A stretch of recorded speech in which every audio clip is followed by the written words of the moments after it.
¿Qué tal? Muy buenas noches, bienvenidos, bienvenidas. Esto es Hagan Algo, como cada domingo a las 21:30 por la pantalla de C5N, a un poquitito más de 20 días de las primarias abiertas, simultáneas y obligatorias, en una situación francamente difícil de predecir por muchas cuestiones que se desprenden de lo que van absorbiendo los diferentes candidatos, candidatas, los diferentes jefes de campaña y, por qué no, los consultores que asesoran a esos espacios. ¿A qué nos referimos? Entre otras cosas, algo que venimos conversando hace varias semanas, le diría también que varios meses, y tiene que ver con un enorme porcentaje de indecisos, felizmente para la participación política cada vez menos a medida que se acerca la contienda electoral, pero que sumado a los que se aferran al voto en blanco o a los que están dudando en su participación, hacen un número que no permite predecir, basado en ninguna de las herramientas que uno tiene a mano, el resultado electoral. Es decir, es un momento muy complejo para que quienes analizamos, quienes trabajan de encuestar, de consultores, incluso los inversores o los empresarios, más le diría a los vinculados al mundo financiero, no a la economía real, vamos a estar hablando de algunos de los números de la economía, puedan adelantarse a lo que va a ocurrir, no solamente en las primarias, sino también en las generales. Miren, tanto el gobierno como la oposición midieron después de la publicación de la foto del cumpleaños de Fabiola Yáñez en la Quinta de Olivos. Y las conclusiones, con algunas sutiles diferencias, son más o menos similares. Estoy hablando en este caso una medición que hizo el kirchnerismo y la campaña de Diego Santilli en la provincia de Buenos Aires. En la oposición lo que se ve es una caída muy importante de casi 10 puntos en algunos municipios del conurbano de la imagen del presidente y unos pocos puntos de caída de intención de voto. Pero ¿qué pasa? Inmediatamente aclaran algo que ya ocurrió, una ojiva nuclear en su momento, que impactó rápidamente en la imagen de Cristina Kirchner en su intención de voto y tardó 2 o 3 semanas en corregirse. Hacen siempre la referencia a la muerte del doctor Nisman, a la muerte de Alberto Nisman.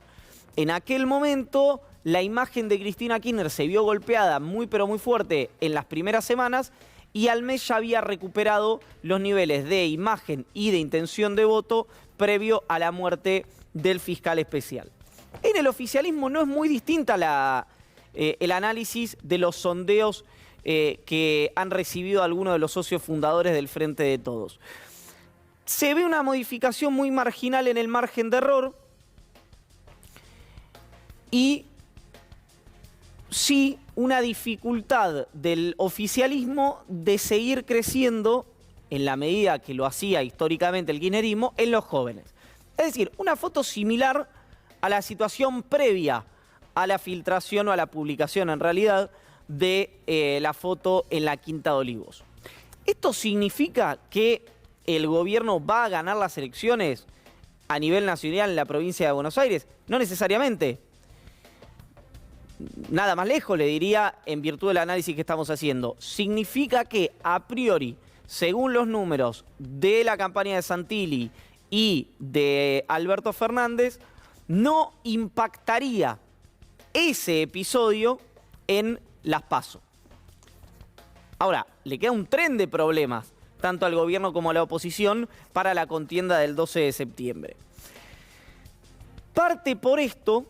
En parte por esto, se dio una situación completamente atípica en la última semana, pero en 48 horas, que fue una foto, en realidad un acto, de todos los socios fundadores del Frente de Todos en 48 horas.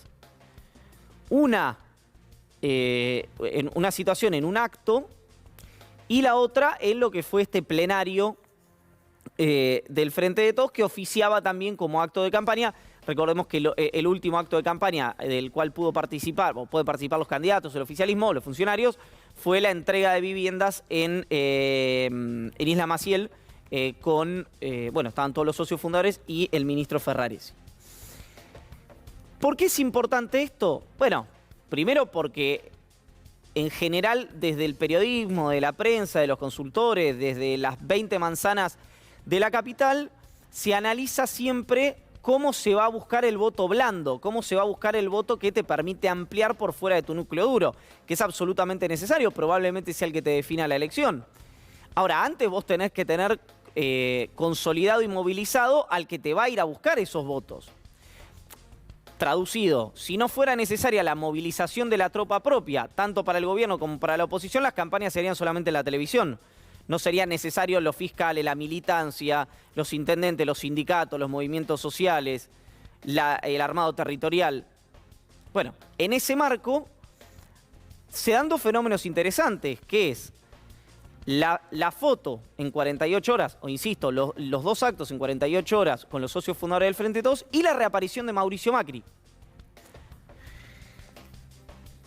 ¿Por qué es interesante esto? Por dos motivos. Primero porque hay a mí por lo menos me genera una cierta incertidumbre, que es saber a quién le habla el expresidente. ¿Por qué digo esto? Porque indudablemente Macri es alguien a quien le pesa muchísimo su ideología, es alguien, si bien en general se los narra de manera distinta, es alguien muchísimo más ideológico, lo ha definido tanto en su gobierno como en la oposición, lo ha hecho fracasar en su gobierno sus anteojeras ideológicas y lo está haciendo, por lo menos lo que fue el cierre de listas, estar marginado en su carácter del dirigente con más intención de voto de la oposición. Por esto mismo, porque le pesa mucho su ideología, muchísimo más que a Cristina Fernández de Kirchner. Si ustedes miran lo que dicen, perdón, lo que hacen y no lo que dicen. En Macri podrían mirar las dos cosas. Ahora, ¿por qué planteo esto? Porque en su primera aparición, en un reportaje en el que además, y esto es un llamado también de atención, parece una cuestión que excede los programas de política, pero nada más lejos, para Jorge Ameal y para Juan Román Riquelme, porque Mauricio Macri hizo preguntarse en el primer reportaje que dio al regreso de Europa sobre la situación de Boca Juniors. Esto es interesante por dos motivos. El primero es porque evidentemente tiene la sangre en el ojo Macri de lo que pasó en las últimas elecciones en el Club de la Ribera. Y el segundo es, ¿está pensando Macri que si no le da para volver a ser candidato a presidente, y ya ha dicho y lo ha demostrado con múltiples ausencias que lo aburre la tarea legislativa, y teniendo el antecedente de la Fundación FIFA, especulando con volver él o alguien que él ponga a Boca Juniors? No lo sabemos, pero la pregunta que se hizo hacer el día lunes va por ese camino. Ahora, ¿por qué es interesante la reaparición de Macri? Porque a 15 días de la visita de Jake Sullivan, el encargado de Seguridad Nacional, poquito menos de 15 días, de los Estados Unidos, Macri reaparece como si esa agenda no hubiera existido y dice que Argentina va camino a ser Venezuela o Nicaragua. Hay un mensaje que en su momento era muy habitual en estos usuarios falsos, en los trolls de redes sociales, que tenía que ver con el mensaje de Venezuela y que tenía que ver con una cuestión que da un poco de pudor ajeno decirlo, pero ahora es el discurso de Macri y de otros dirigentes de la oposición, que tiene que ver con esto de le prometieron asado y terminaron comiendo polenta.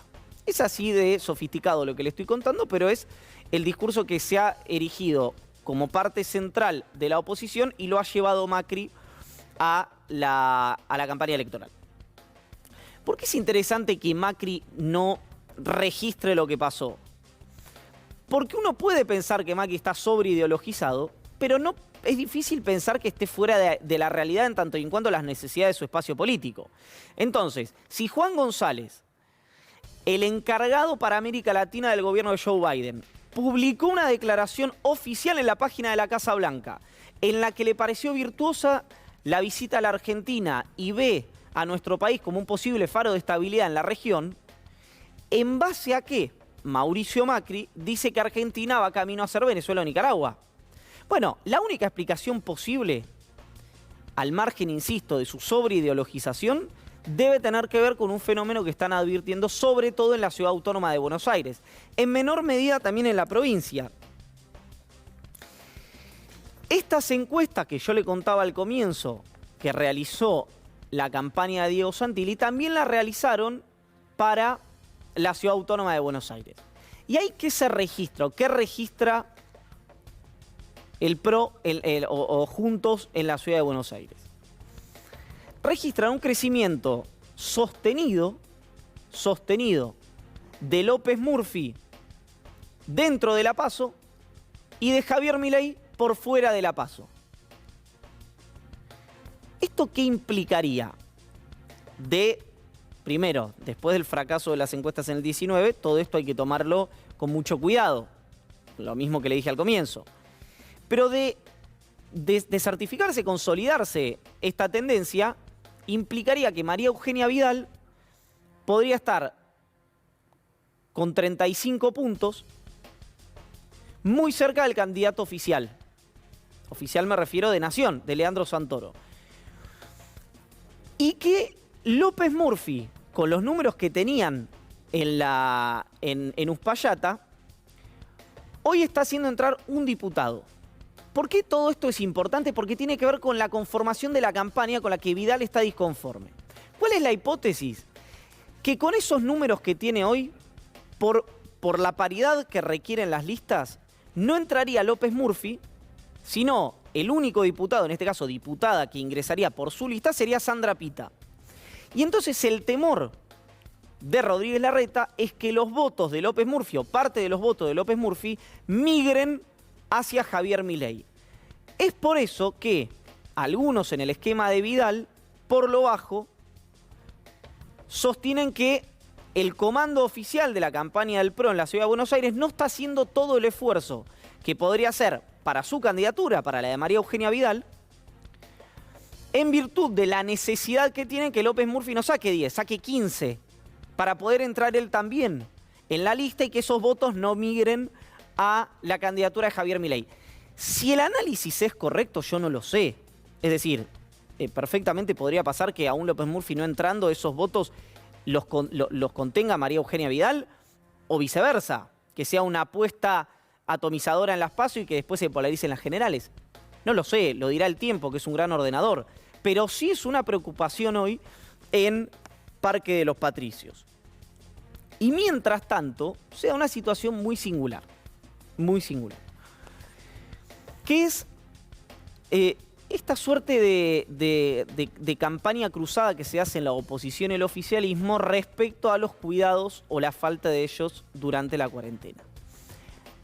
Había habido declaraciones sobre el festejo de cumpleaños de la doctora Carrió,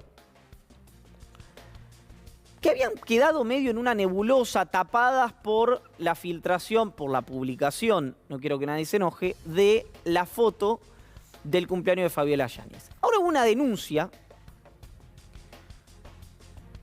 por el cumpleaños de Lilita Carrió.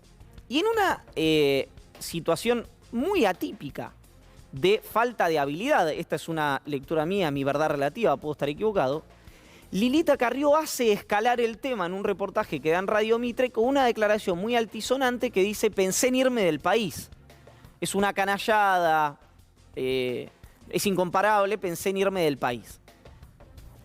¿Por qué es interesante esto? Porque el argumento que da Lilita de su propio cumpleaños, en el que había catering y mariachis, y dicho sea de paso, parece que las próximas presentaciones van en ese recorrido. Ya no solamente en si hubo una vulneración de cuidado, sino cómo se costearon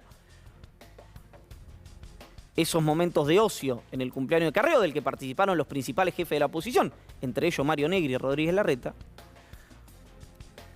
Lo que genera esto es una incomodidad en el discurso opositor que no hubiera existido si la propia Lilita no hubiera hecho escalar el tema.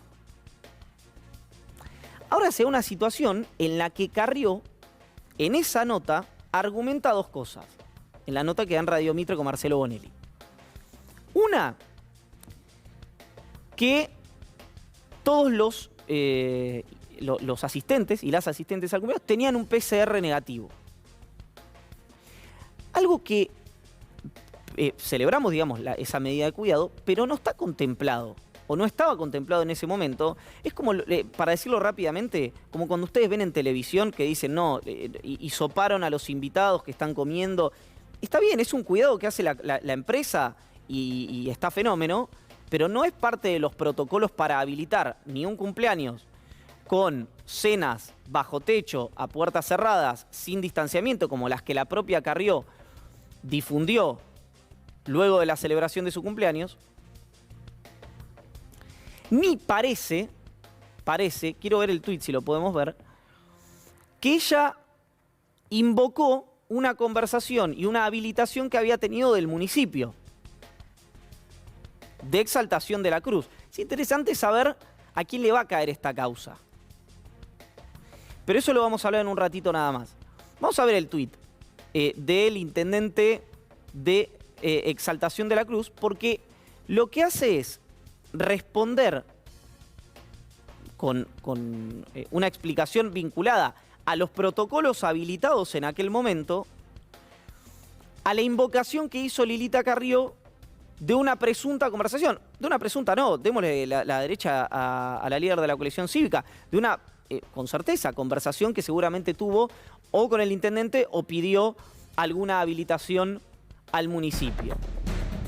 Esto es lo que dice el intendente Diego Nani. No es procedente el argumento de la consulta al intendente local, a él, sino que se trató de una comunicación acerca de una pequeña reunión íntima y no una con 70 personas.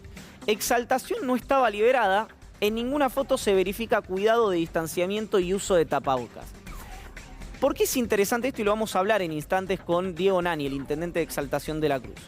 No solamente por esta cuestión de las declaraciones cruzadas de vos hacés mal esto, el otro hace mal lo otro, que lo único que hace es aumentar la sensación de desamparo en una sociedad que lo que está demandando es empleo, reactivación económica y una vez que se abran todas las actividades de la cuarentena, que el salario que van a recuperar le alcance para vivir, y no solamente para vivir, sino para vivir bien. Es decir, los pedidos que tenía al Frente de Todos o las demandas que la sociedad le hacía al Frente de Todos en la campaña del 19 van a venir a Alberto Fernández y a Axel Kicillof y a los gobernadores del Frente de Todos, todos juntos, después de las generales de noviembre. La pregunta es, ¿por qué Elisa Carrió hace escalar un tema que sin su palabra, no le digo con certeza, pero con mucha probabilidad, hubiera naufragado y hubieran acusado al gobierno de querer tapar un error con otro?